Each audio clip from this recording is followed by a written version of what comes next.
Most medieval people didn't wake up and open a closet because closets didn't exist. And for many, choices were limited to the few garments they owned, perhaps just one set for work and one for special occasions, if they were fortunate. Clothing was functional. It was made to last, made to endure, and above all, made to keep people warm and covered through long, laborious days. The day would often begin by pulling on the innermost layer, a simple linen garment called a shift or chemise. Men and women alike wore this thin, breathable layer closest to the skin. It absorbed sweat and body oils, which made it easier to wash than the heavier outer layers. Linen was prized not for its appearance, but for its comfort. It was cool in the summer and layered nicely under wool in the winter. Since most people bathed rarely, the chemise played an important role in hygiene. Over this, men would wear a tunic, something like a long shirt, often made of coarse wool. It might be belted at the waist, allowing for freedom of movement while working in fields or at the forge. Women wore a similar garment, though usually longer, reaching down to the ankles. For modesty and warmth, their tunics were often layered with aprons or additional overskirts. These were not decorative, but practical, used to wipe hands, carry tools, or kneel in the dirt without soiling the dress underneath. In colder seasons, an outer layer was essential. This might be a cloak or an overcoat made of heavier wool, fastened with a simple brooch or tied with a cord.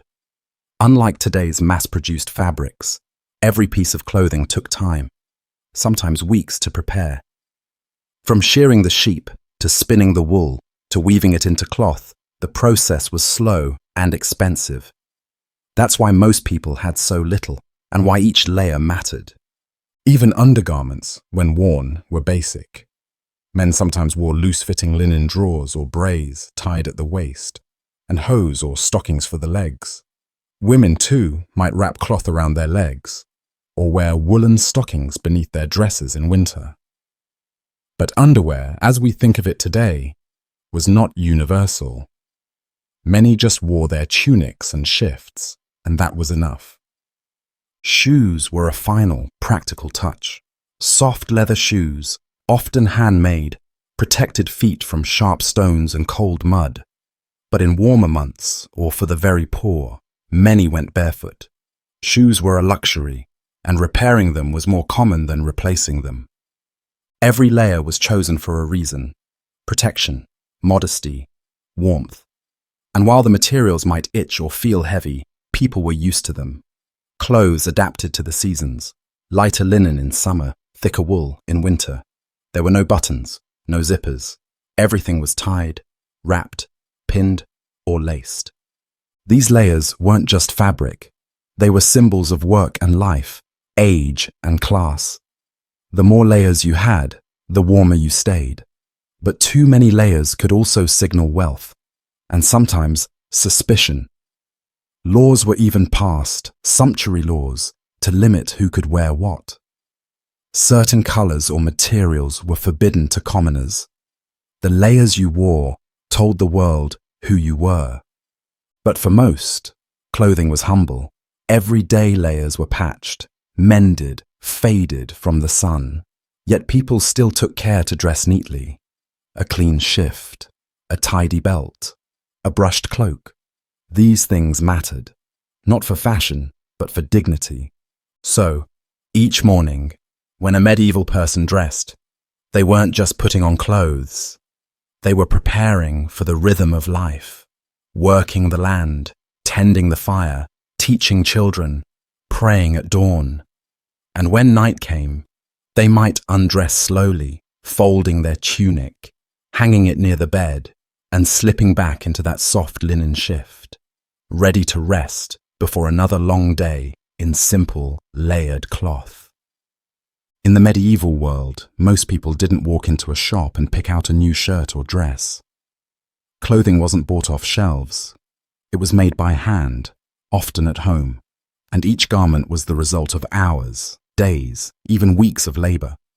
From raw material to finished piece, the process was slow and deliberate, rooted in the rhythms of the land and the seasons. The journey often began with sheep. Wool was the most common fabric in Northern Europe, and every spring families would shear their flocks. The wool was heavy, full of natural oils like lanolin, tangled with dirt and debris. It had to be washed thoroughly, soaked in warm water, and sometimes treated with lye or wood ash to remove grease. After cleaning, the wool was laid out to dry, spread across hedges, bushes, or even the thatched roofs of cottages. Once dried, the next step was carding, combing the fibers with wooden paddles lined with small metal teeth. This turned messy clumps into smooth, aligned strands. Carding was repetitive and slow, but essential. It was often done by women or children who would sit by the hearth or in a sunlit corner of the home, quietly teasing out the wool into something that could be spun. Spinning was the next task, often done with a drop spindle, or, for the more fortunate, a spinning wheel. This was a deeply meditative process. The spinner would twist the carded wool into thread or yarn, letting the fibers wind around each other with the gentle pull of gravity. It was a skill passed down through generations, and many women could spin almost unconsciously, even while walking or talking. It took hours to produce a usable quantity of yarn, and even more to spin enough for a single tunic or dress. After spinning came weaving.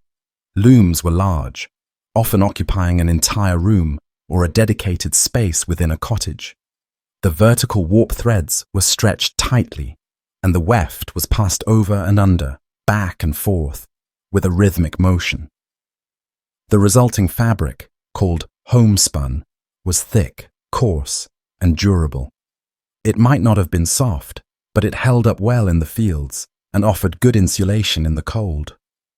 Not every family had their own loom, and weaving was sometimes done communally or traded with neighbors.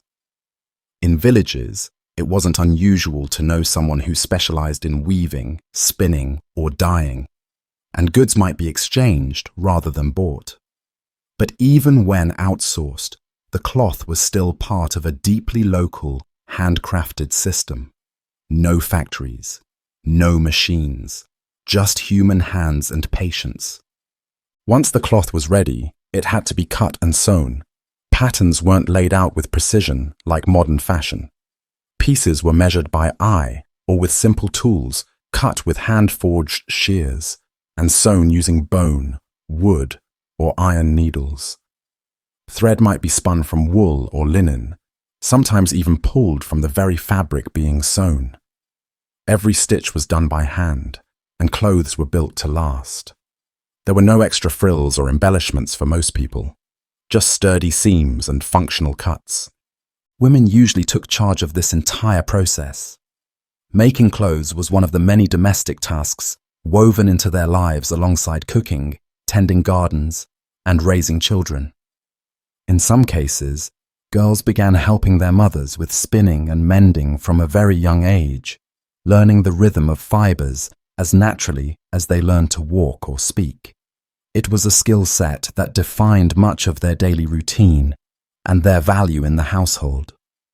Clothes were made for utility, not beauty, but there was still room for care and attention. A mother might add a small embroidered pattern to a child's sleeve, or use leftover yarn to reinforce worn-out elbows. A woman might dye her apron using crushed plants or roots, like woad for blue or walnut shells for brown. The colors were earthy and subtle, not the vivid hues reserved for the wealthy, but they still reflected a quiet creativity. Because garments took so long to make, they were not easily discarded. When a tunic became too worn, it might be patched again and again. When it became too small, it might be handed down to a younger sibling. And when it could no longer serve as clothing, the fabric might be turned into rags, cleaning cloths, or padding for shoes. Nothing was wasted. This cycle of making, wearing, and reusing created a deep relationship between people and their clothing. Each garment had a history of the sheep it came from, the hands that spun it, the seasons it survived. To wear something was to carry a story, stitched into every thread. So while the clothes may have looked plain to us today, no logos, no labels, no fashion trends, they were anything but empty. They were the product of skill, memory, and the quiet artistry of ordinary life. To get dressed was not just a routine, but a connection to the labor and love of those who made each piece, by hand, from the ground up. A peasant's outfit in medieval times was a reflection of the world they lived in, practical, enduring, and shaped by the needs of a life spent outdoors, working from dawn to dusk. These clothes weren't chosen for appearance or comfort in the modern sense, but for survival, warmth, modesty, and function. Day after day, year after year, a peasant might wear nearly the same thing, repairing it when needed, patching it when worn, and only replacing it when absolutely necessary. For a man, the basic outfit began with a linen undergarment, if he had one. This was typically a long shirt, reaching to the knees or lower, worn next to the skin. It was the same kind of garment worn at night, to sleep in, and during the day, to absorb sweat and body oils and protect the heavier outer layers from becoming too dirty. In wealthier homes, linen might be smooth and comfortable, but for peasants, it was often coarse and scratchy, and not always bleached white. Still, it served its purpose. Over this, the main piece of clothing was the tunic. For men, the tunic was usually made of wool, either homespun or traded within the village. It was long enough to cover the thighs, sometimes extending to the knees, and was either pulled over the head or fastened with ties.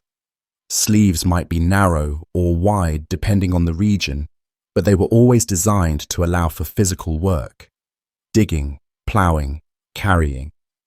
The tunic was usually belted at the waist with a strip of cloth or leather. This belt wasn't decorative, it was useful, a place to hang tools, a pouch, or even a small knife. Beneath the tunic, men might wear woolen hose, long stockings that covered the legs. These were often tied to a belt under the tunic to keep them from falling down. The hose didn't always connect in the middle, so the upper thighs might remain uncovered, especially if the man couldn't afford a full pair. In colder weather, extra layers could be added: additional tunics, woolen cloaks, or even fur if it was available, although that was rare among the very poor. Footwear was simple but essential. Shoes were made of leather and often handmade. They didn't have soles as sturdy as modern boots, so they wore down quickly. In wet weather, they might leak. Still, going barefoot wasn't always an option, especially in harsh winters or rocky terrain. Many peasants owned only one pair of shoes, and they would be repaired again and again. Some might go barefoot during warmer months to preserve their shoes for important days or harder labor. Headwear was also a common part of the outfit, especially for those who worked outdoors. A simple woolen cap, a felt hat, or a hood would protect the wearer from rain, sun, and cold wind.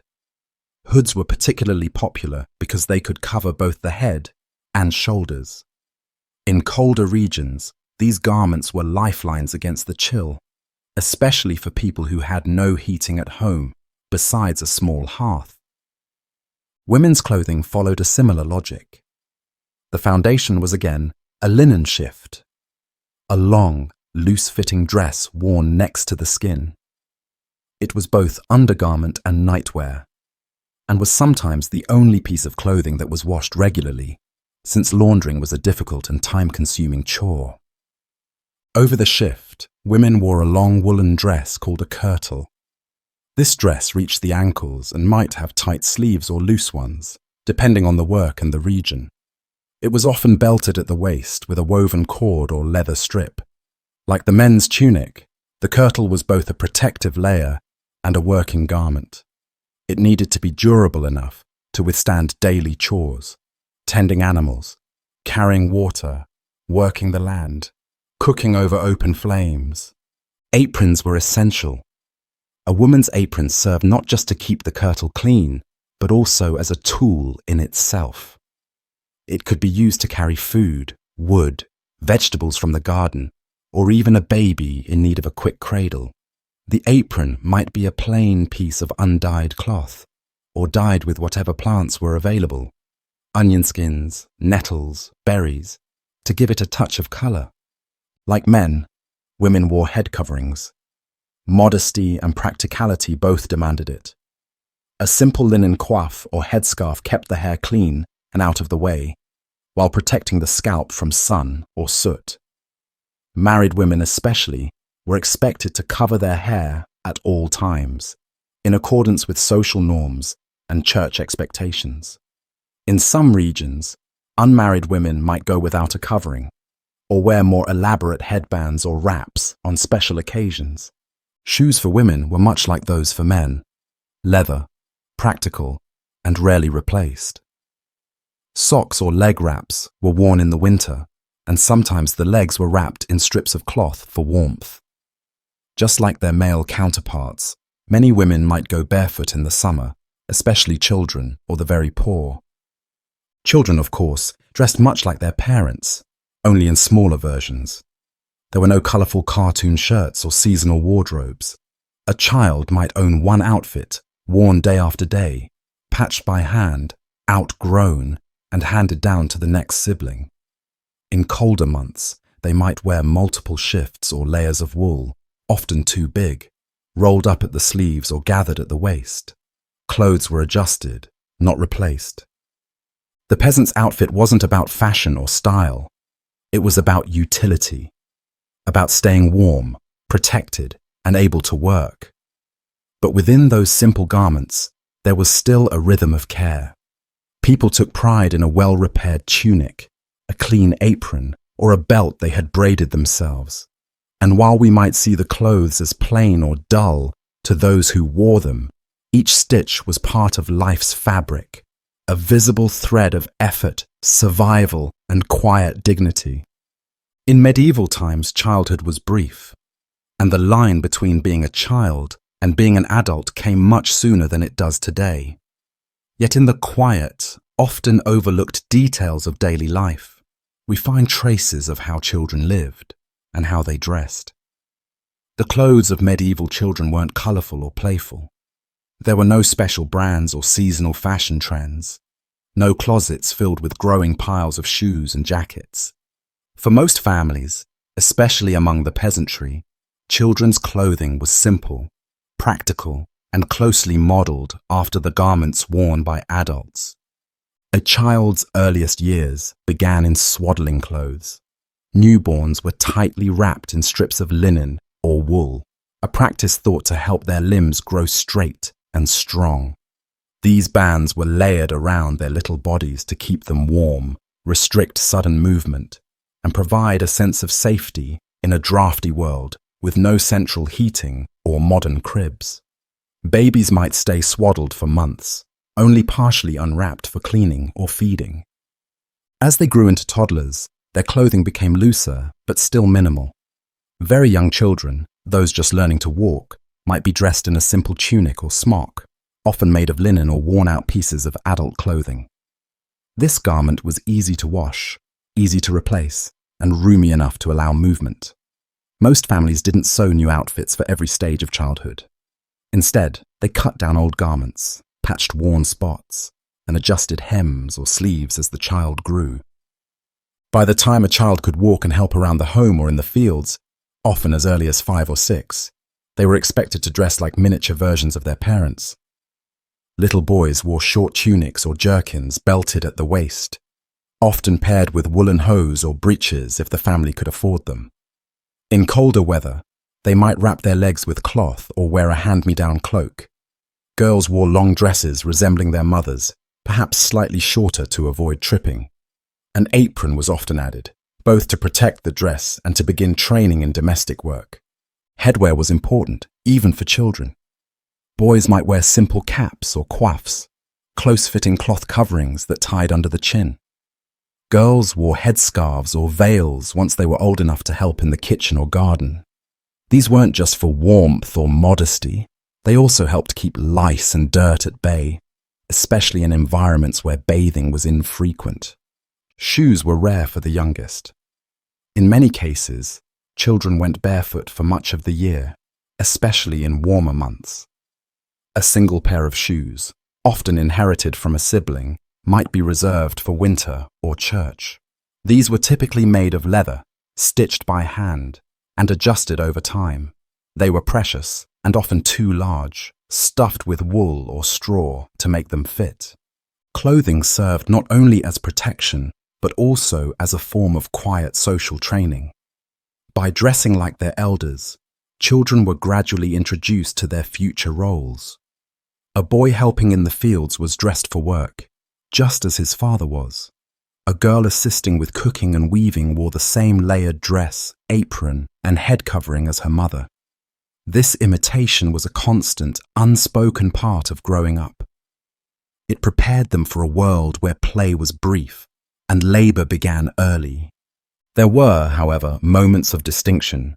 On feast days or religious celebrations, children might wear their best clothes, the least patched, the cleanest, or perhaps the most colorful garment in the home.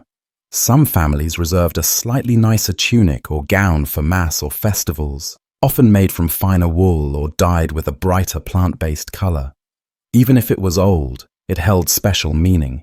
Putting it on was a small ritual, a sign of reverence for the day. Clothing also marked milestones. A boy might receive a new belt or pouch when he began learning a trade or taking on heavier chores. A girl's first veil might come when she reached adolescence. These small changes in clothing quietly reflected the stages of life, transitions that might go unnoticed today, but were deeply meaningful in medieval society. Because everything was made by hand and worn until it could no longer serve, children's clothing was full of history. A tunic passed down through 3 or 4 siblings might be faded with mismatched patches on the sleeves. But that tunic had also seen first steps, first lessons, first feasts. It was not just cloth, it was memory and continuity. In the wealthier households of towns or noble estates, children's clothing could be more elaborate. Boys might wear short doublets and hose, while girls had gowns with fitted bodices and fine linen underclothes. But even here, form followed function. Clothes had to endure hours of movement, lessons, chores, and sometimes travel. And even among the elite, children were expected to dress with modesty and order, reflecting the values of their class and their faith. At night, children often slept in the same garments they wore during the day, perhaps just the linen shift beneath their outer clothing. Blankets were scarce, and sleepwear wasn't distinct. A well-worn tunic or dress served through all hours, from work to sleep to church. These garments soaked up the life of the day and held it gently through the night. So while modern children grow up in wardrobes full of bright colors and changing styles, medieval children lived in a quieter rhythm. Their clothes reflected their role in a family, their place in the community, and the slow passage of life's seasons.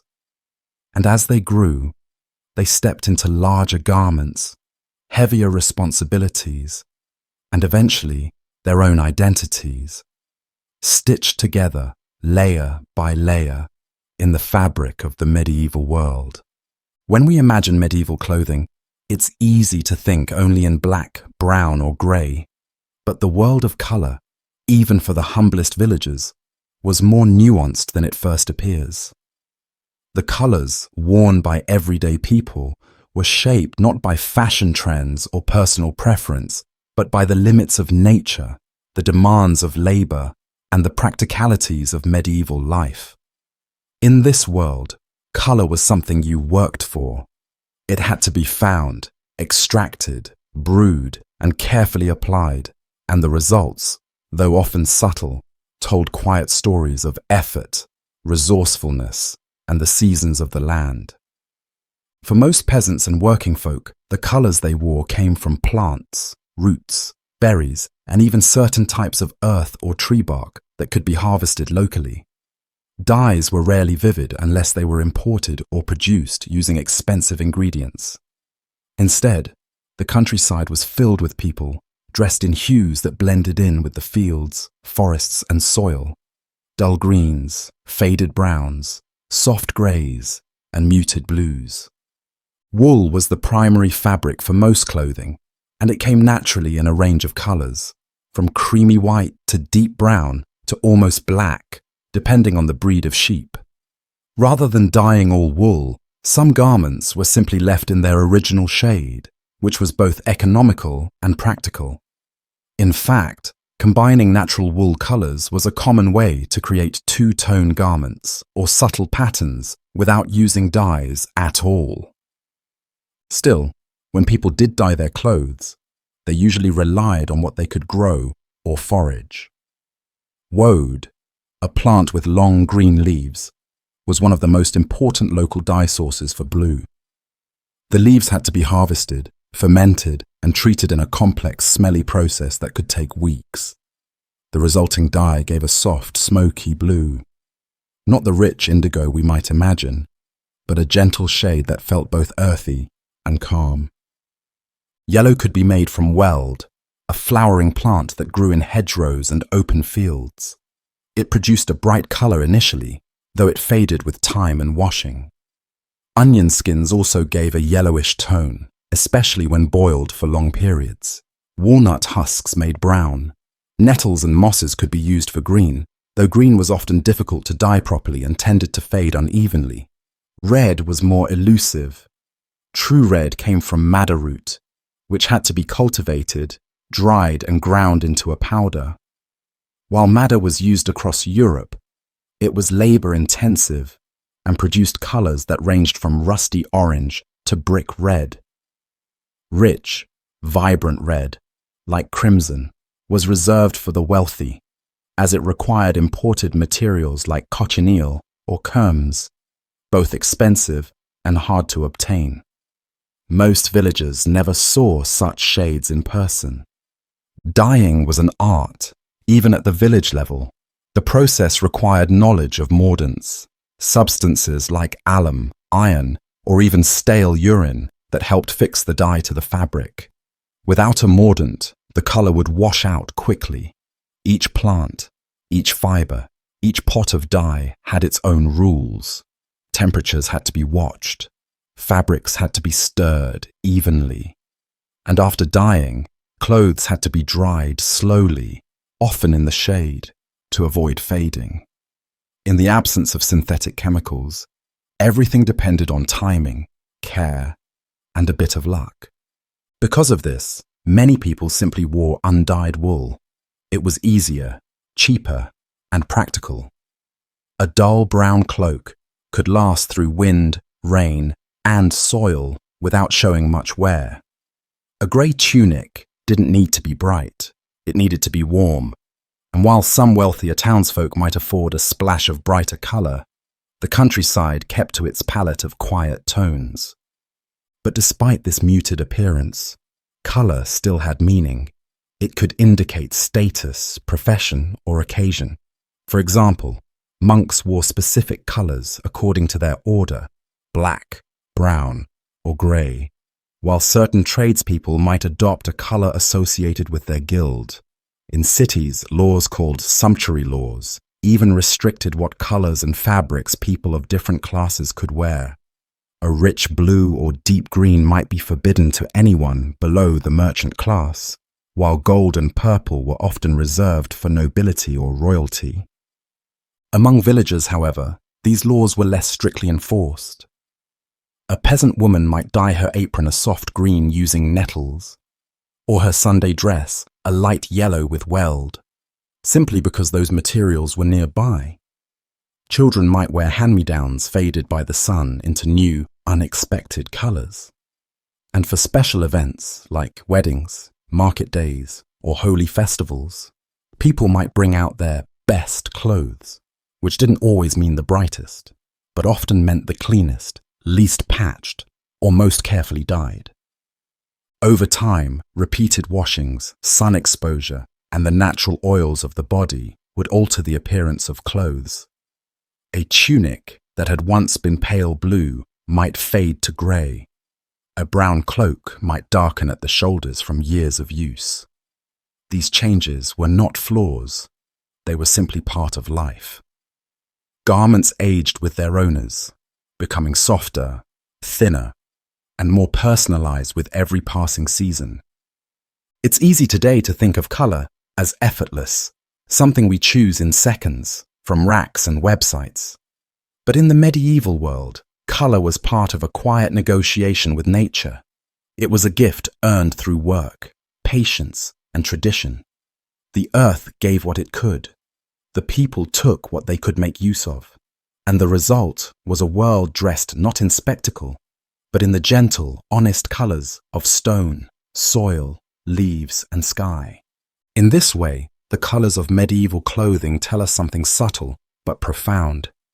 They speak of a life lived close to the land, of people who knew the plants by name and the seasons by scent, of a time when even the faintest blue or softest green was a quiet miracle, not boring at all, but a whisper of beauty, woven gently into the fabric of ordinary days.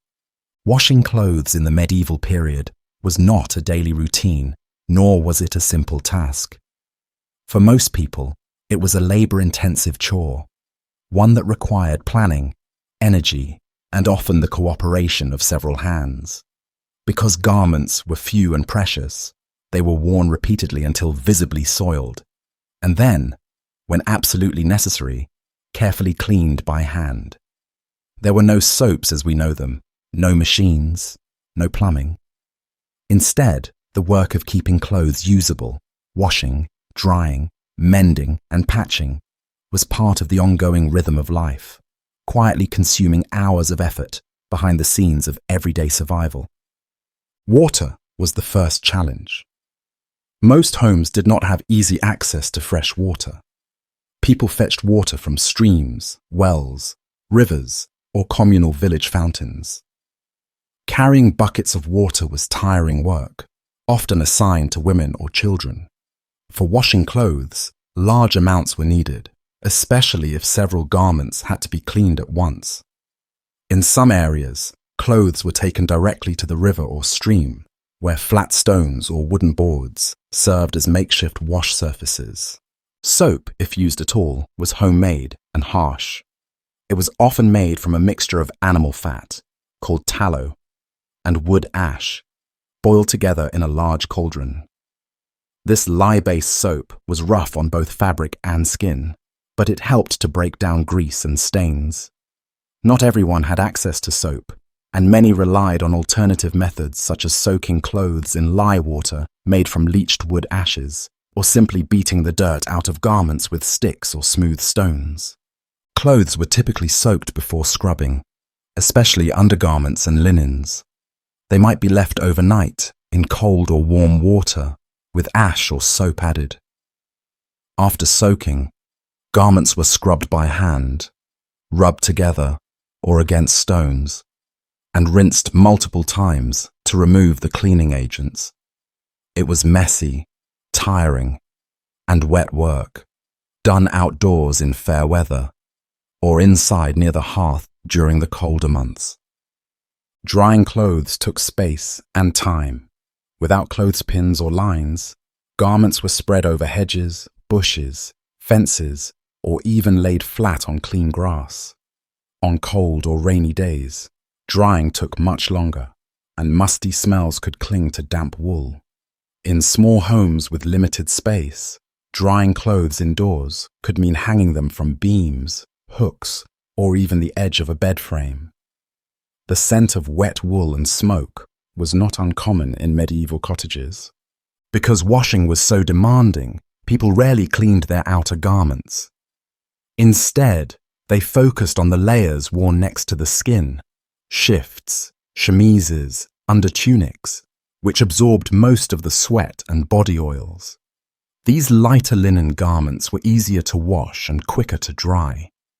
The heavier wool tunics, cloaks, and dresses might only be washed a few times a year, if that. Instead of washing them frequently, people aired them out, brushed off dirt, or let the rain clean them naturally during wear. Mending was just as important as washing.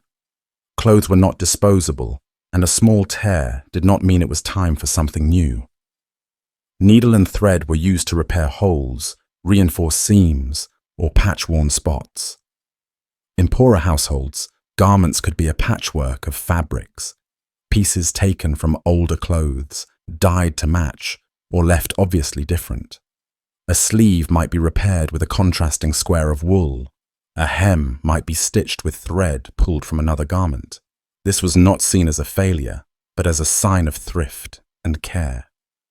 Every home had a basket or shelf where sewing supplies were kept: bone needles, metal pins, small scissors, lengths of thread spun by hand.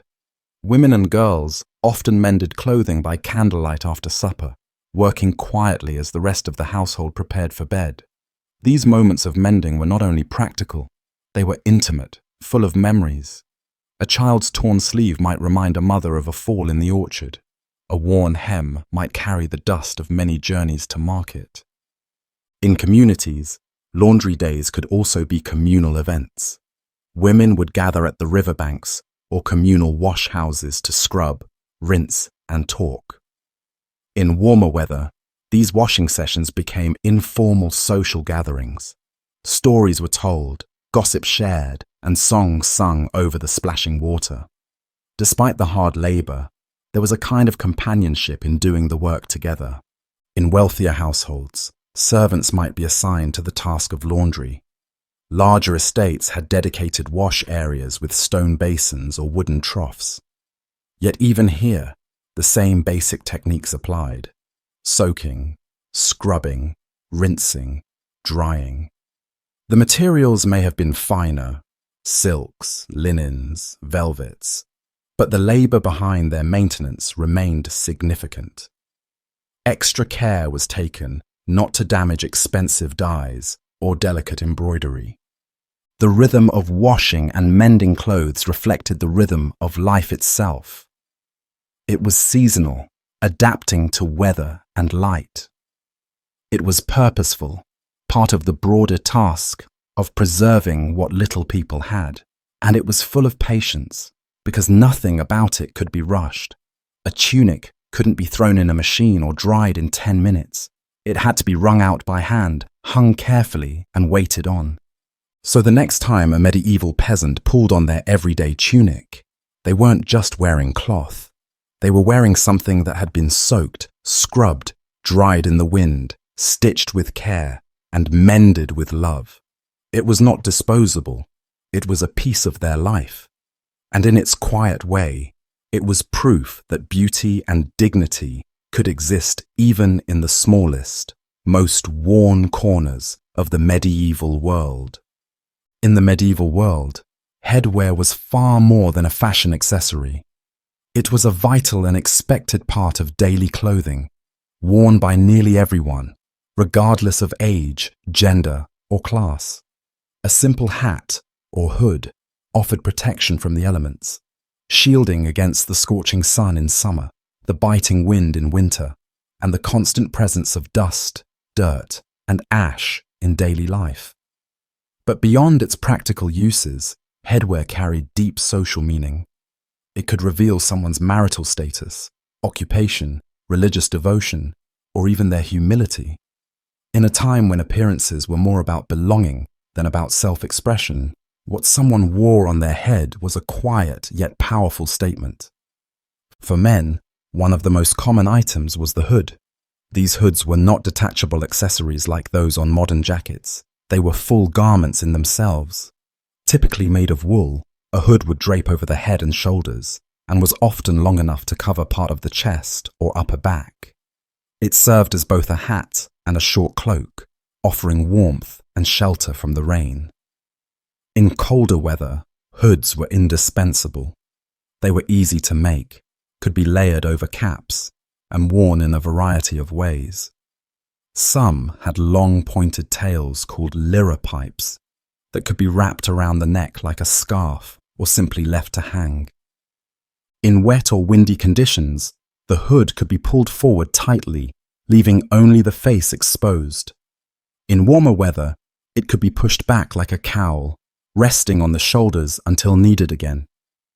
For peasants, a good woolen hood might be one of their most valuable garments, not decorative, but essential. Caps were also common. A man might wear a felted wool cap, sometimes round and brimless, fitting snugly to the scalp. These caps kept warmth close to the body and were useful in fields, forests, and workshops alike. Straw hats, woven by hand, were worn during summer to protect against sunburn and heat stroke while working in the fields. These wide-brimmed hats were light, breathable, and easy to replace, since straw was readily available in most regions. Women's headwear was even more layered and symbolic. From the moment a girl reached adolescence, it was expected that she would begin to cover her hair. Unmarried girls often wore their hair in braids, but still kept it under a cloth cap or wrapped in a linen scarf. Loose, uncovered hair was considered inappropriate for adults and was often associated with vanity or moral looseness. Covering one's head was not merely about modesty, it was about respectability, tradition, and faith. Married women were almost always seen with their heads covered. A common piece was the wimple, a cloth that wrapped under the chin and around the neck, often combined with a veil that covered the head and sometimes the shoulders. The wimple created a frame around the face and was particularly popular among older women or those of higher status. While elaborate versions existed in noble courts, even the simplest village woman might wear a version of this garment made from undyed linen. Veils were typically rectangular or square pieces of fabric, pinned or tied over a linen cap, or directly to the hair. They served to keep hair out of the way while working, to protect it from dust and grease, and to signal a woman's position in life. A well-maintained veil, even if plain, showed care and dignity. Women might also wear headbands beneath their veils to secure them or tie them in various styles depending on the region. For working women, practicality came first. A scarf or kerchief could be tied at the nape of the neck or twisted around the head in a turban-like fashion. In kitchens, gardens, and market stalls, such coverings kept hair clean and prevented it from catching fire, getting in the way, or attracting lice. In fields, they shielded the scalp from sun and helped absorb sweat. These cloths were washed more often than outer garments and were sometimes infused with herbs to ward off insects or bad smells. Children also wore head coverings.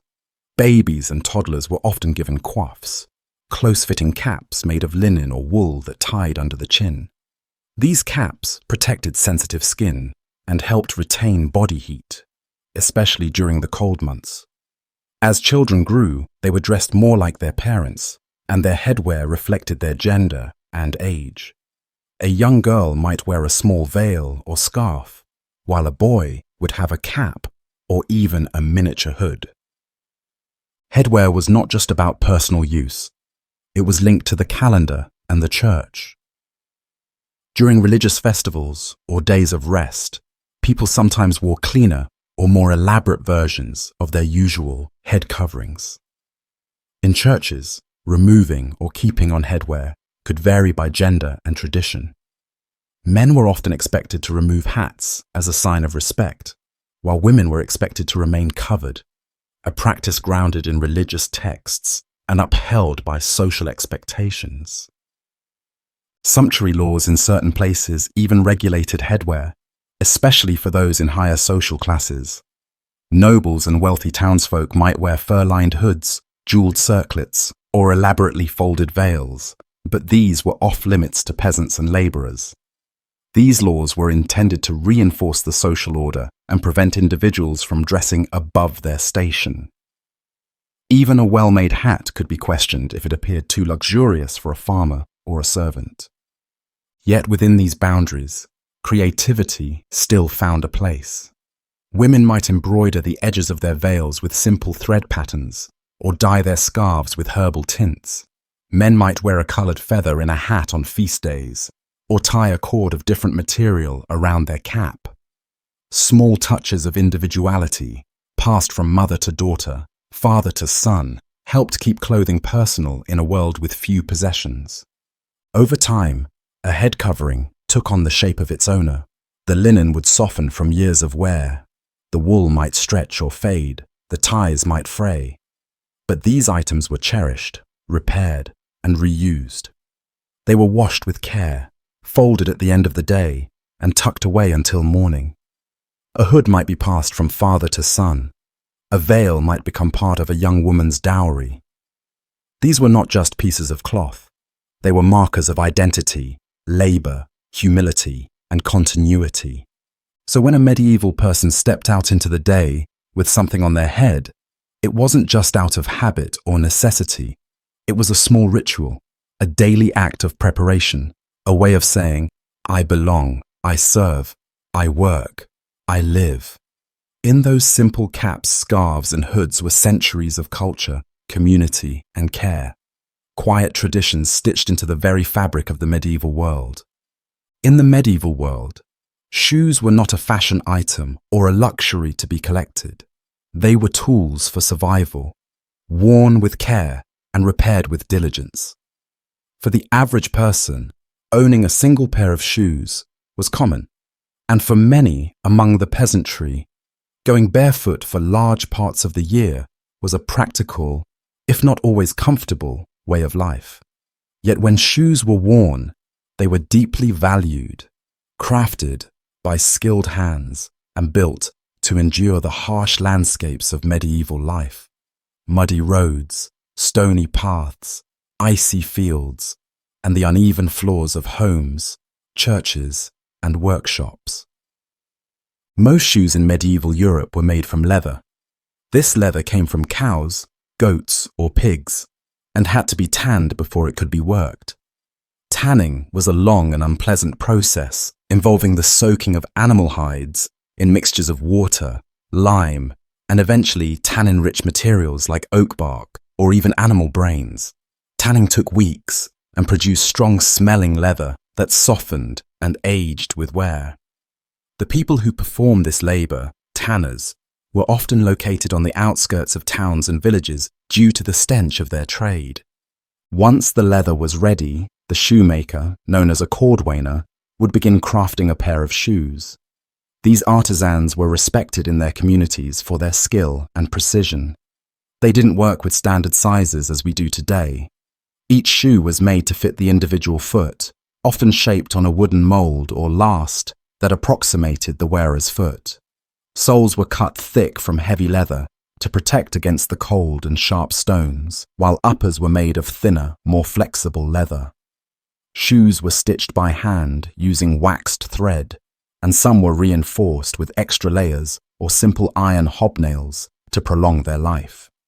For the very poor, buying shoes from a professional shoemaker might have been out of reach. Instead, shoes were passed down, traded, or made at home in crude form. In rural areas, people might fashion simple footwear from scraps of leather or cloth, wrapping their feet in cloth strips or binding them with twine during the winter. In warmer seasons, barefoot walking was common among peasants and children.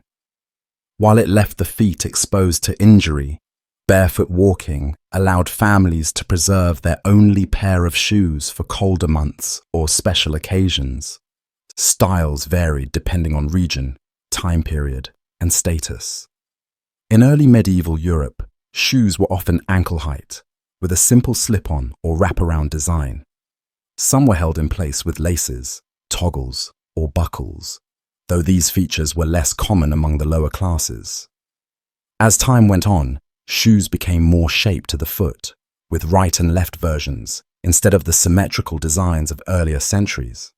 For many peasants, however, shoes remained basic, low-cut, round-toed, and built to endure hard terrain rather than impress anyone. Because of the value of leather and the labor it took to produce shoes, repairing them was a common and necessary task. Cobblers, different from cordwainers, specialized in fixing worn-out shoes. They patched holes, replaced soles, restitched seams, and added reinforcements to keep shoes usable for as long as possible. A well-repaired shoe might carry visible layers of patchwork and stitching, each one a sign of the care taken to keep it going.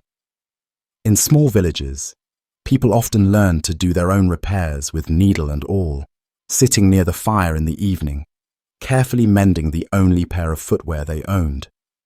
In colder regions or during harsh winters, people might stuff their shoes with straw, wool, or scraps of cloth to keep out the cold. These makeshift insoles provided extra insulation and helped extend the life of the shoe. In some areas, wooden clogs or pattens were worn over shoes to lift them above the mud or snow. Pattens were especially helpful in cities where streets were often flooded with water, filth, or waste. They acted like medieval overshoes, simple platforms made of wood with straps that secured them to the foot. Children's shoes followed similar principles, though they were even less frequently replaced due to the cost. A child might inherit shoes from older siblings or cousins, regardless of fit. As a result, children often went barefoot until they were old enough to do harder labor or travel farther from home. By then, they might be given a small pair of leather shoes, stiff, well-worn, and slightly too big to accommodate growth. Shoes also carried social meaning. While the poor wore plain, sturdy shoes, often in the natural tones of brown, black, or tan, the wealthy had more variety. Nobles and merchants might wear pointed shoes, dyed in deep colors or adorned with embroidery and metal buckles. Some fashionable shoes had long toes that curled upward, a style called poulaines, which became popular in certain periods. These were impractical for walking, but made a bold statement about status. After all, someone who didn't have to labor in the fields could afford to wear something purely decorative. But for the everyday person, peasants, laborers, shepherds, washerwomen, shoes were not about status. They were about function, protection, and longevity. A well-fitting shoe kept you on your feet longer. It saved you from cuts and bruises. It made walking 10 miles to market bearable. It kept your toes from freezing in January. A single pair of shoes might accompany a person for years, through harvests and winters, weddings and funerals, through muddy fields, church pews, and the stone floors of a simple home. And when that shoe could go no further, when it was finally too thin, too torn, too soft to hold its shape, it might be passed down once more, to a younger child, to someone with smaller feet, or repurposed for another use entirely. The leather might become a pouch, a strap, a patch for a cloak. In a world where nothing was wasted, even old shoes had one more chapter to live. In this way, medieval shoes, though modest and worn, were far from insignificant. They were a quiet, essential part of life, shaped by the hands of makers, softened by the paths of the earth, and treasured by the people who walked in them, step after weary step, through the long journey of everyday medieval existence. In the everyday life of medieval people, clothes were first and foremost practical. But when special days arrived, feast days, weddings, religious festivals, or trips to town, those same people often brought out their best garments, modest as they may have been. These moments were rare, and all the more meaningful because of it. For people who owned very little, setting aside a good tunic or dress was an act of pride, dignity, and quiet celebration. These were not extravagant costumes. They were often only slightly better than one's working clothes. Yet to the person who wore them, they carried importance. They were chosen carefully, prepared lovingly, and worn with reverence. Most families, especially among the peasantry, kept 1 or 2 items for such occasions, garments that had been preserved from wear and tear, perhaps handed down from a parent or saved from an earlier, better time. These clothes might not have looked particularly fine to an outsider, but within the context of the village or household, they were recognized as special. They were usually better fitting, cleaner, and perhaps made of slightly finer cloth. If a tunic was usually brown or grey, the best one might be a deeper blue or a richer brown, dyed with more effort or stitched with a bit more care. Colour was one way to show distinction. On holy days, or saints' feast days, people sometimes wore garments dyed with what few vivid pigments were available to them. A blue garment made with woad, though still muted by modern standards, stood out among a sea of undyed or naturally brown wool. Yellow from weld or green from nettles added brightness and contrast to an otherwise earthy wardrobe. A woman might wear a scarf or veil in a soft red or pale green, while a man might wear a belt dyed black or a cloak with decorative edging. It wasn't uncommon for people to wear newer-looking versions of their usual garments. For instance, a woman might wear her cleanest kirtle, with freshly laundered linen beneath, and an apron that had no visible patches. A man might wear his cloak with the least amount of mending, and a belt he had perhaps braided himself, set aside for such occasions. The care taken with these clothes was more than vanity. It was respect. Respect for the day, for the event, and for the people gathered. One of the most meaningful occasions for wearing special clothes was church attendance. On Sundays or holy days, entire villages would gather for Mass, and though no one was expected to wear finery, there was still a collective sense of presentability. Linen undergarments might be washed the night before. Hoods and veils were brushed and smoothed. Boots were wiped free of the week's dirt. It was not about standing out. It was about not showing disrespect. Clothes helped signify reverence, and wearing one's best to church, even if best simply meant least torn, was a quiet act of devotion. Weddings offered a rare chance to wear something distinctly different. Brides did not wear white, as is common today. Instead, they wore the nicest gown they owned, sometimes borrowed, sometimes inherited. In wealthier families, a bride might have a dress made especially for the occasion, adorned with lace or embroidery, beads, or coloured trim. But for ordinary people, the wedding dress might be a well-kept, richly dyed kirtle with a new ribbon, a veil edged with careful stitching, or a belt of woven cord gifted by a relative. Grooms might wear their finest tunic, perhaps a cloak over their shoulders if the weather was cool, and a hood that had been newly stitched or dyed. Guests also made an effort wearing their cleanest clothes, even if they walked miles to get there. Feast days, particularly those marking harvests, saints, or major religious festivals like Easter or Christmas, were other moments when best clothes emerged from trunks or were taken off pegs with a certain kind of reverence. Before the festivities began, people washed their faces, combed their hair, and changed into clothing that had been set aside. A woman might add a necklace of carved wood or a brooch passed down through her family. A man might wear a wool cap with a simple feather tucked into the side. These touches were small, but symbolic. They marked the difference between the routine and the exceptional. Market days, too, were occasions for wearing one's better clothes, especially for those traveling to a town or city. To look respectable was important when trading goods, buying supplies, or speaking with merchants. People didn't want to appear ragged or unkempt.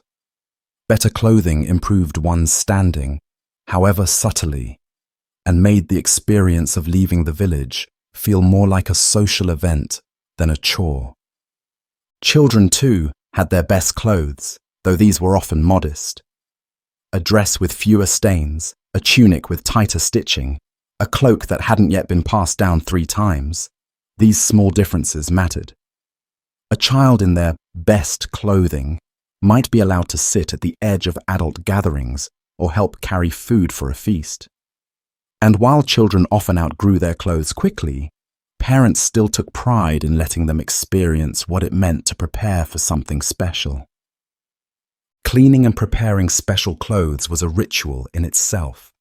Garments were aired out, brushed, and sometimes rubbed with herbs to freshen their scent.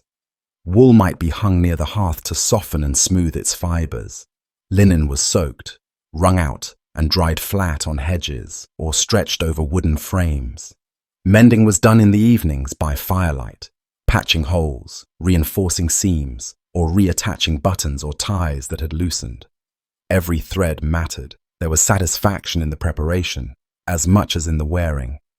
Sometimes, a family would share a particularly fine item. A beautifully dyed cloak, a carved belt buckle, or a stitched veil might be used across generations, brought out only on major occasions. These heirlooms, while not rich by noble standards, were deeply meaningful. They carried the memory of past weddings, feast days, and family gatherings. To wear them was to honor one's ancestors and to carry on a quiet tradition. So, while the medieval wardrobe was limited and mostly practical, it was not without celebration. People found ways to mark their special moments, not through wealth or excess, but through attention, preparation, and respect. A carefully preserved tunic, a freshly washed veil, a pair of shoes saved for church, all were signs of care, effort, and pride. In those simple but meaningful gestures, medieval people expressed joy, community, and gratitude in the only way they could, by wearing their best, even when their best was still quite humble. In a world without mirrors in every room, without fast fashion, and without the constant bombardment of appearance-based media, the way medieval people dressed still held deep meaning. Their clothes, though often plain, mended, and worn, were not simply tools for protection from the elements. They were subtle expressions of identity, dignity, and self-respect. Even among the poorest classes, there was quiet pride in being clean, in wearing clothes that were kept in order, and in presenting oneself properly to the world. A well-maintained tunic, a carefully folded veil, or a belt tied just so, these were not trivial details. They were meaningful acts of personal honor. Though few peasants could afford more than one or two outfits, they took care of what they had. A tunic with a neatly patched elbow was a sign not of poverty, but of attention. It showed someone had taken the time to repair rather than discard, to value rather than neglect. In a time when resources were scarce, and most people lived close to the land, mending was an act of both necessity and devotion. When you spend hours spinning thread, weaving fabric, and sewing each seam by hand, or when someone you love does it for you, you treat clothing with reverence. The average person may have only had one pair of shoes, yet they would clean off the mud when they returned from the field, dry them near the hearth, and stuff them with straw to keep their shape. A woman might have just one headscarf, but she would wash it regularly, lay it flat to dry, and fold it with care before storing it. A man might roll up his sleeves neatly at the same point every day, creating a habitual order in the smallest acts. These gestures created a rhythm, a structure, in lives that were often physically demanding and uncertain. They brought a sense of control, of continuity, and of pride in one's place, however modest. This quiet pride extended beyond just appearance. It was tied to a deep-rooted sense of identity. People knew who they were, not because they could afford to dress differently each season, but because their clothes told the story of their daily life. A shepherd wore clothes shaped by wind and wool. A blacksmith's garments carried the smell of iron and ash. A baker's apron bore the flour of each morning's labor. These weren't just stains. They were signatures. The marks on their clothing were not shameful. They were proof of contribution, effort, and belonging. Social roles, too, were reflected in dress, and people took pride in fulfilling those roles with dignity. A village elder might wear the same cloak for decades, but keep it brushed and folded, the lining mended with careful stitches. A priest's robe, though simple, was kept spotless for Mass. A mother might spend hours reinforcing the seams on her children's clothes so they could move and work without tearing them. A father might re-stitch his belt so it wouldn't fail during a long day in the field. These were quiet acts of love and responsibility. Children learned this sense of care early. A boy taught to tie his belt properly was also being taught to take care of what he had. A girl learning to hem a tunic was learning not just a craft, but a lesson in pride, self-sufficiency, and stewardship. Clothing was passed down between siblings, cousins, even neighbors, and each time it changed hands, it was adapted, mended, and respected. No piece of cloth was ever just used up. It lived on, reimagined through effort. Even in death, clothing held quiet significance. The dead were often buried in their best garments: a clean tunic, a favorite dress, a simple shroud. Families prepared the clothes with care, seeing to it that their loved ones left the world with the same dignity they had shown in life. A woman's veil might be ironed one last time. A man's shoes, worn from a lifetime of walking, might be polished and placed beside him. These acts were not about vanity, but about reverence, about honoring the ordinary details of a life honestly lived. In towns and villages, people noticed each other's clothes, not with the critical eye of fashion, but with the warmth of familiarity. A neighbor's newly patched cloak was a sign of the season's change. A child's new tunic marked a growth spurt. A cleaner than usual dress suggested something was being celebrated. There was a sense of communal understanding. People knew what it took to keep clothes whole, to keep them clean, to keep them useful, and so they saw the effort behind every thread. While the modern world often measures pride through what's new, rare, or expensive, medieval pride in dress was built on endurance, care, and integrity. It was not loud. It did not boast. It was stitched quietly into hems and cuffs, woven into wool, and passed from hand to hand. A person could walk into church or across a muddy field, not in bright colors or elegant fabric, but with their head held high, knowing that what they wore had been earned, kept, and respected. This pride, this dignity, was not about status. It was about character. It was about showing up, day after day, in the best version of what you had.